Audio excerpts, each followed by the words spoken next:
శ్రీ గురుభ్యో నమ. కోటి రామనామ వయోజ్ఞ దీక్ష సత్సంగ కార్యక్రమానికి అందరికీ శుభస్వాగతం. ముందుగా శ్రీరామనామ మంత్రం, అనంతరం రామాయణ పారాయణ ప్రవచన మహిమా శ్లోకం, తదనంతరం శ్లోకి రామాయణం, తదుపరి రామ పరివారం. ఈ శ్లోకాలు అధ్యయనం చేసిన తర్వాత మనం కథాంశంలో ప్రవేశిద్దాం. ఓం రామ్ శ్రీరామాయ నమః. ఓం రామ్ శ్రీరామాయ నమః. ఓం రామ్ శ్రీరామాయ నమః. యః కర్ణాంజలి సంపుటైరహరః సమ్యక్ పిబత్యాదరాత్ వాల్మీకేర్వదనారవిందగళితం రామాయణాఖ్యం మధు. జన్మవ్యాధి జరా విపత్తిమరణైరత్యంత సోపద్రవ సంసారం స విహాయ గచ్చతి పుమాన్ విష్ణోః పదం శాశ్వతం. ఆదౌ రామతపోవనానుగమనం హత్వా మృగం కాంచనం వైదేహీహరణం జటాయుమరణం సుగ్రీవ సంభాషణం వాలీ నిగ్రహణం సముద్రతరణం లంకాపురీ దాహనం పశ్చాత్ రావణకుంభకర్ణహననం ఏతద్ధి రామాయణం. తదనంతరం పుష్పగోమానస్థిత శ్రీ సీతారామలక్ష్మణ పరివార సమేత వర్ణనా శ్లోకం. వైదేహీ సహితం సురద్రుమతలే హైమే మహామంటపే మధ్యే పుష్పగమాసనే మణిమయే వీరాసనే సంస్థితం అగ్రే వాచయతి ప్రభంజనసుతే తత్వం మునిభ్యః పరం వ్యాఖ్యాంతం భరతాదిభిః పరివృతం రామం భజే శ్యామలం. శ్రీమద్ రామాయణం కిష్కింధకాండ 65వ సర్గ, 66వ సర్గ, ఈ రెండిట్లో ఉన్న విశేషాలు తెలుసుకుందాం. 65వ సర్గలో 35 శ్లోకాలు, అందులో ఉన్న సన్నివేశాలు. వానరవీరులు సముద్రాన్ని లంఘించడంలో తమకు ఉన్నటువంటి శక్తి సామర్థ్యాలను చెప్తారు.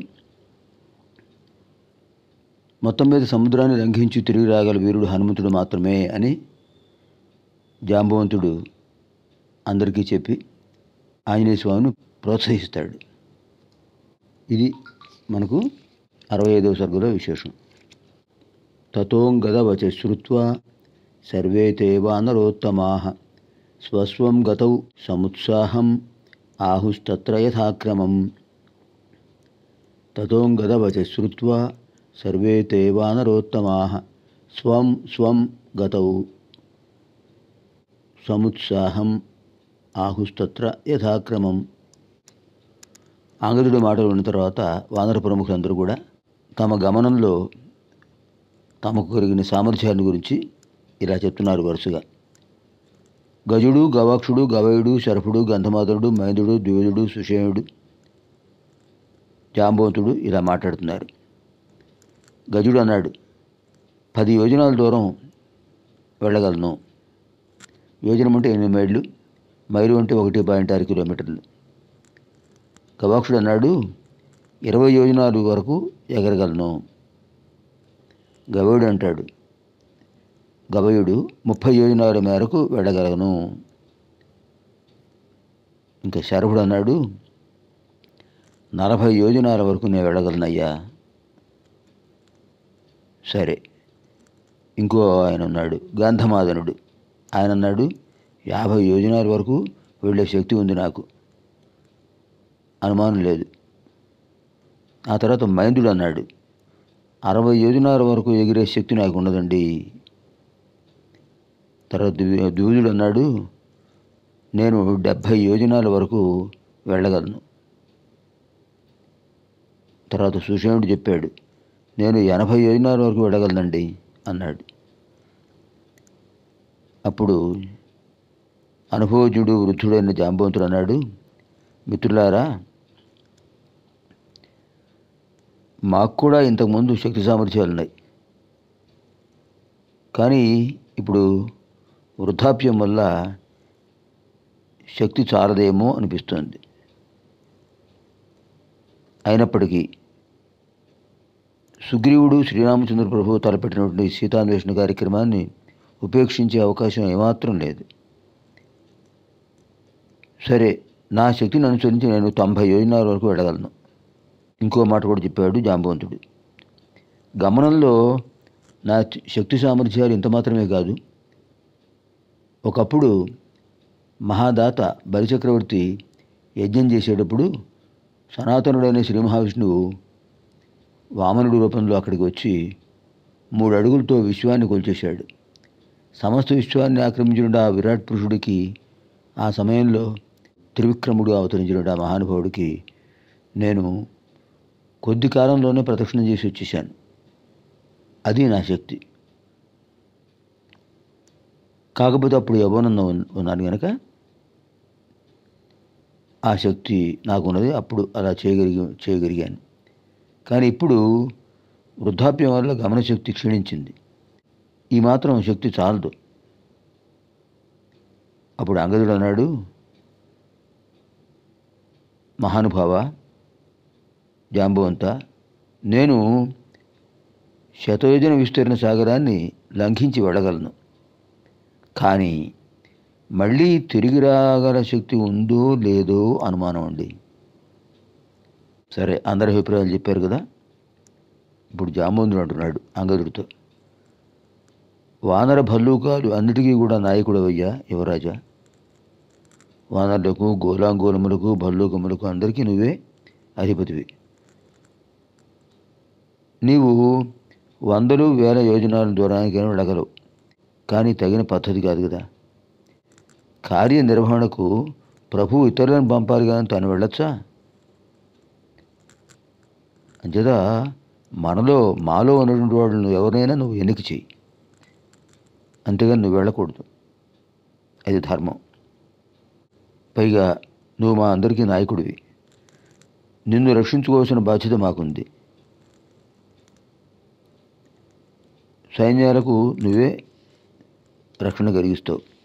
ఇది లోక పద్ధతి. అందుచేత ఈ అన్వేషణ మహాకార్యానికి నీవే మూలం. నువ్వు కార్యనిర్వాహకుడివి.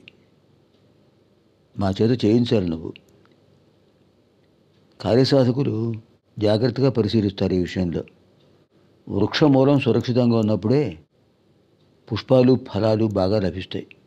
అలాగే నువ్వు క్షేమంగా ఉండాలి. మా ప్రయత్నాలు ఫలిస్తాయి. అంచేత నువ్వే అందరికీ ప్రోత్సాహాన్ని కలిగజేయాలి. నిర్వాహకుడు కావాలి. నీ సహాయం ఉన్నప్పుడే కార్యసాధనం చేయగలం.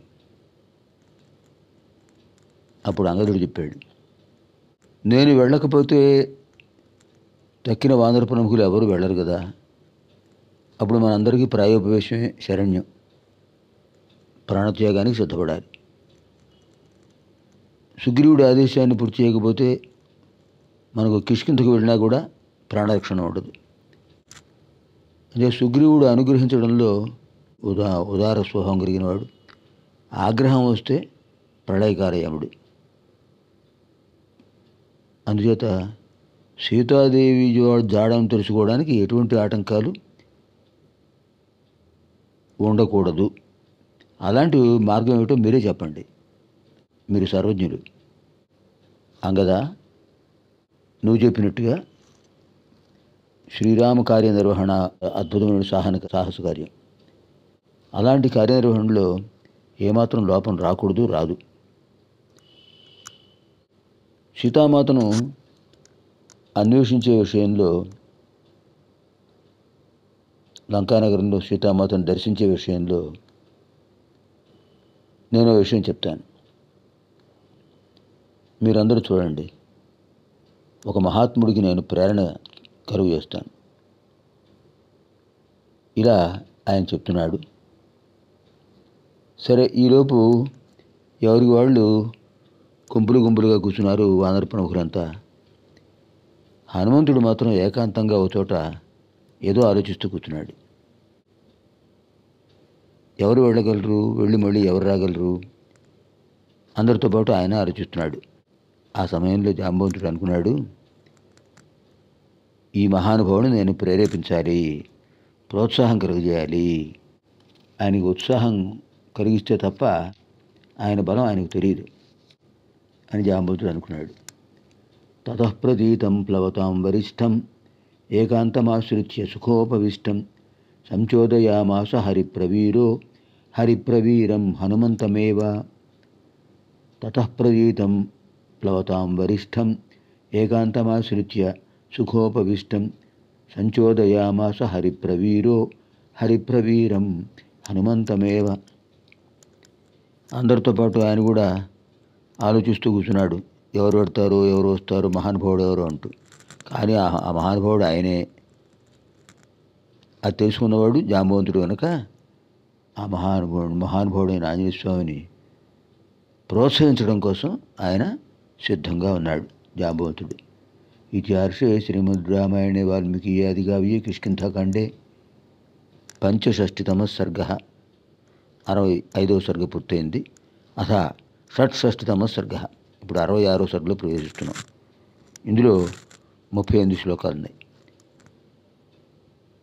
జాంబవంతుడు ఆంజనేయ స్వామి యొక్క జన్మవృత్తాంతాన్ని చెప్పి ఆయన బర్బరాక్రమాలను ప్రశంసిస్తాడు. సముద్ర లంఘనం కోసం నువ్వు సిద్ధంగా ఉండాలి అని మారుతుని ప్రేరేపిస్తాడు. అప్పుడు ఆంజనేయ స్వామి తన అద్భుత రూపాన్ని ప్రకటిస్తాడు.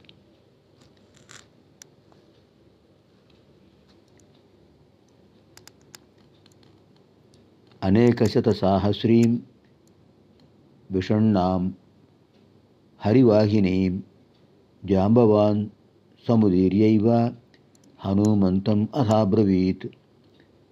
అనేకశత సాహస్రీం విషణ్ణాం హరివాహినీం జాంబవాన్ సముదీర్యైవ హనుమంతమథాబ్రవీత్.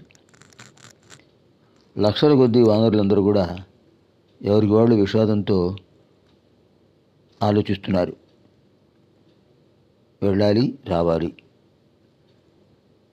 అని అందరూ అనుకుంటుంటే ఎవరున్నారు అని అనుకుంటూ వాళ్ళు ఆలోచిస్తున్న సమయంలో జాంబవంతుడు ఆంజనేయ స్వామిని ప్రోత్సహిస్తూ ఇలా అంటున్నాడు, ఆంజనేయ, నీవు వానరులందరిలో సాటిలేని వీరుడివి, శాస్త్రజ్ఞానం కలిగిన వాడివి.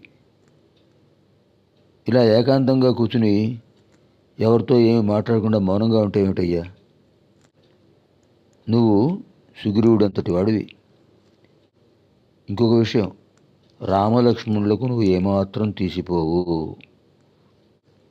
కశ్యప ప్రజాపతి యొక్క కుమారుడు వినతాసుతుడు గరుత్మంతుడు ఎంత బలశాలి అని ప్రసిద్ధి పొందాడో అలా నువ్వు కూడా అంత బలశాలివే. ఆ గరుత్మంతుడు సముద్ర జలాల నుంచి మహాసర్పాలను ఒక్కసారి తన కారి గోడతో బయటికి లాక్కుని తీసుకుపోతుండగా నేను అనేక పర్యాలు చూశాను. ఆయన రెక్కల బలం ఎంత పటిష్టమైందో నీ భుజబలం కూడా అంత పటిష్టమైనదే. పరాక్రమంలోనూ వేగంలోనూ గరుత్మంతుడికి సమానుడివి నువ్వు. ఆంజనేయ, బలము, ప్రజ్ఞ, తేజస్సు, ధైర్యం, సాహసం అన్నీ నీలో ఉన్నాయి. నీ ప్రత్యేకత నీకు తెలియదయ్యా. నువ్వు తప్ప ఇంకెక్కడ ఎవ్వరూ లేరు. సాగర లంఘనాన్ని అవలీలగా చూసి మళ్ళీ రాగలిగిన సమర్థత నీకు మాత్రమే ఉంది. ఒక విషయం చెప్తా విను. దేవకన్య పుంజిక స్థల చాలా విశేషమైన సన్నివేశం, మనం జాగ్రత్తగా వినాలి. ఇంకొక విభాగం తర్వాత మనం సుందరకాండలో ప్రవేశిస్తాం. ఆ సుందరకాండలో అద్భుతమైన ఆంజనేయ స్వామి యొక్క లీలా విలాసాలు కనిపిస్తాయి. అలాంటి మహానుభావుడి యొక్క జన్మ వృత్తాంతాన్ని జాంబవంతుడు ఇక్కడే చెప్తున్నాడు. వానరులందరి మధ్యలో అందరూ వింటుండగా ఆంజనేయ స్వామితో చెప్తున్నాడు. జాగ్రత్తగా విందాం మనం కూడా. స్వామివారి ఆవిర్భావ విశేషం. పుంజికస్థల దేవకన్య. ఆవిడ అంజనాదేవి అనే పేరుతో కేసరి అనే వానర రాజుకి భార్య అయింది. శాపవశం వల్ల ఆవిడ వానర స్త్రీగా ఆవిర్భవించింది. అసలు ఆవిడ దేవకన్య. వానర ప్రభు అయినటువంటి కుంజరుడికి కుమార్తెగా జన్మించింది. వానర స్త్రీ అయినప్పటికీ గొప్ప సౌందర్యవతి, కామరూపిణి, మానవ రూపంతో తిరుగుతుంటుంది. ఒకసారి ఒక పర్వతం మీద విహరిస్తుండగా ఆవిడ ధరించినటువంటి పచ్చని వస్త్రం ఎర్రటి అంచులతో తడతడా మెరుస్తూ ఉండగా వాయుదేవుడు ఆ వస్త్రాన్ని అపహరించిపోయాడు. ఆమె సౌందర్యాన్ని చూసి పరవశుడయ్యాడు. అదృశ్యంగా వచ్చాడు. వాయువుకు రూపం ఉండదు కదా. ఆమెను స్పృశించాడు. అప్పుడు ఆవిడ అన్నది, ఎవరయ్యా నువ్వు? అదృశ్యంగా నన్ను స్పృశిస్తున్నావు? నా సౌశల్యాన్ని భంగపరచడానికి ఎవరు నువ్వు అని అంటే, అప్పుడు వాయుదేవుడు అన్నాడు, నేను ఏమీ బాధించను. నిన్ను మానసికంగా ఆరాధిస్తున్నాను. నీకు ఎటువంటి కళంకం ఉండదు. భయపడకు. నీకు పరాక్రమవంతుడైన కుమారుడు జన్మిస్తాడు. అది బ్రహ్మదేవుడి యొక్క లీలా విలాసం. అందుకోసమే నేను నిన్ను స్పృశించానంతే. నా తేజస్సు ఓజస్సు నీలో ప్రవేశిస్తుంది. ఒక కారణజన్ముడు నీకు జన్మిస్తాడు. అతను నా అంతటి వాడవుతాడు అని చెప్పి వాయుదేవుడు వెళ్ళిపోయాడు. ఆ విధంగా వాయుదేవుడి యొక్క అద్భుతమైన తేజస్సు అంజనాదేవిలో ప్రవేశించి నీ రూపంలో ఆవిర్భవించింది. సద్యోగర్భం వెంటనే నువ్వు జన్మించావు. ఇంకొక విషయం విను. నువ్వు బాల్యదశలో ఉన్నప్పుడు ఉదయిస్తున్న సూర్యుని చూశావు. ఆ సూర్యబింబాన్ని పండు అనుకుని దాన్ని తినడం కోసం అలా ఆకాశంలో అలా పైకి వెళ్ళిపోతూ ఉన్నావు. ఆ సందర్భంలో 100 యోజనాల దూరానికి వెళ్ళిపోయావు పైకి. సూర్యకిరణ ప్రసారం నీపై బాగా ప్రభావం చూపించింది. అయినా నువ్వు బాధపడలేదు. నిన్ను చూసి ఇంద్రుడు కోపంతో వజ్రాయుధం ప్రయోగించాడు. అప్పుడు పర్వత శిఖరం నుంచి పడిపోతున్నాయి. నువ్వు ఆ పైనుంచి పర్వత శిఖరం మీద పడిపోతుంటే నీ దవడలు దెబ్బతిన్నాయి. హను అంటే దవడ. దెబ్బతిన్న దవడలు, ఉబ్బిపోయిన దవడలు కలవాడు గనుక హనుమంతుడు అని నువ్వు ప్రసిద్ధి పొందావు.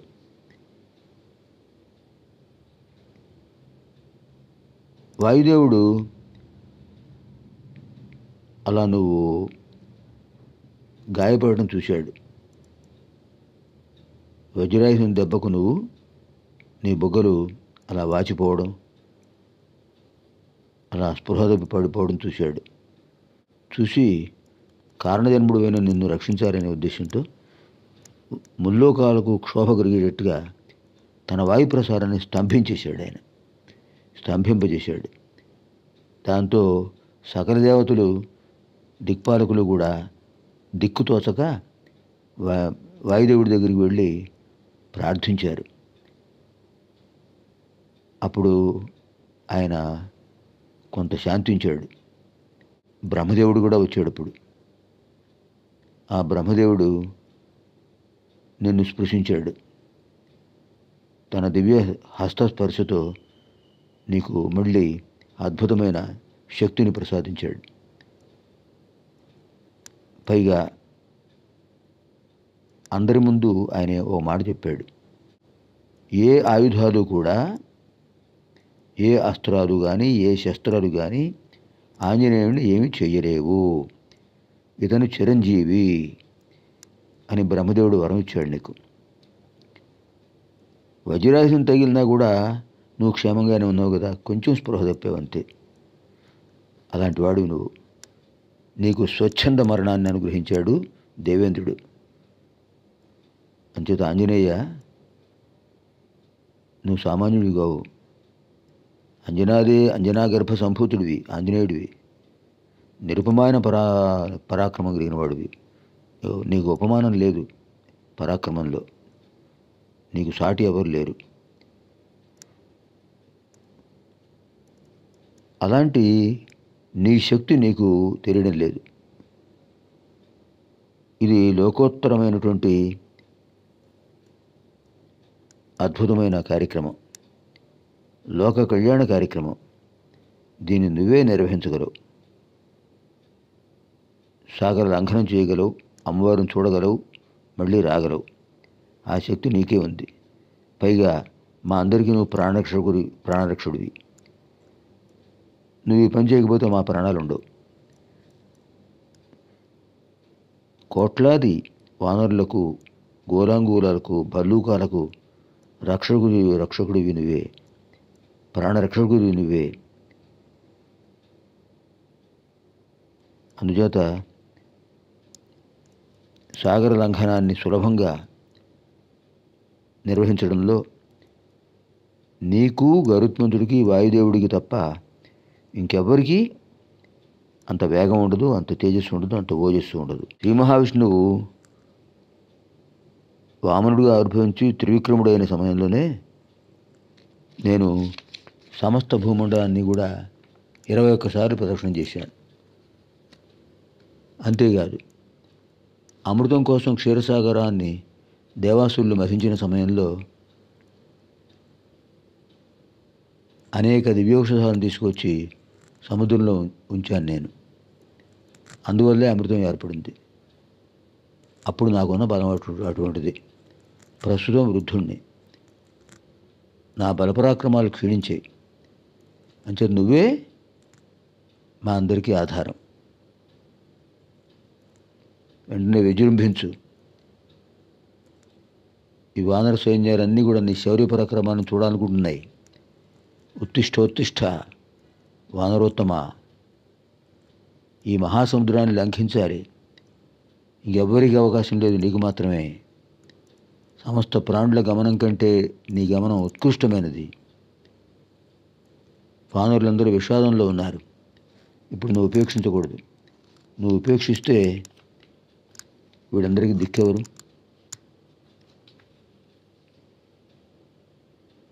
వామనావతార సమయంలో 3 అడుగులతో ముల్లోకాలు ఆక్రమించిన శ్రీ మహావిష్ణువు ఎంతటివాడో అంతటి శక్తి నీకుంది. నీ శక్తి నీకు తెలియడం లేదు. విజృంభించు, లే, నిల్చో, పర్వతాగ్రానికి వెళ్ళు, బయలుదేరు అని ఎప్పుడైతే జాంబవంతుడు ప్రోత్సాహం కలిగించాడో ఆంజనేయ స్వామికి శక్తి అంతకంతకు ఎక్కువైపోయింది. తతస్తు వై జాంబవతా ప్రచోదితః ప్రతీతి వేగః పవనాత్మజః కపుః ప్రహర్షయంస్తాం హరివీరవాహినీం చకార రూపం మహదాత్మనస్తదా. తతస్తు వై జాంబవతా ప్రచోదితః ప్రతీతవేగః పవనాత్మజః కపిః ప్రహర్షయంస్తాం హరివీరవాహినీం చకార రూపం మహదాత్మనస్తదా. జాంబవంతుడు ఈ విధంగా ప్రోత్సాహం కలగజేయగానే ఆంజనేయ స్వామి వారికి అద్భుతమైన ఆత్మవిశ్వాసం ఇనుమడించింది. సమస్త వానర వీరులలో ఉత్సాహాన్ని పెంపొందించడానికి, అందరి యొక్క విషాదాన్ని తొలగించడానికి, అందరికీ ఆనందాన్ని ఉద్దేశంతో ఆంజనేయ స్వామి తన అద్భుతమైన రూపాన్ని, పర్వతాకార రూపాన్ని ప్రకటించాడు. ఇత్యార్షే శ్రీమద్ రామాయణే వాల్మీకి ఆదికావ్యే కిష్కింధాకాండే షట్షష్టితమ సర్గ 33వ విభాగం పూర్తయింది. చివరి సర్గ 67. దాంట్లో ఉన్న విశేషాలు తెలుసుకుందాం. దాంతో మనకు కిష్కింధాకాండ పూర్తి అవుతుంది. సర్వేభ్యః హనుమత్ సమేత శ్రీ సీతారామలక్ష్మణ భరత శత్రుఘ్న దేవానాం దివ్యానుగ్రహ ప్రాప్తిరస్తు. శుభం భవతు. శ్రీరామ్ జయ రామ్ జయ జయ రామ్.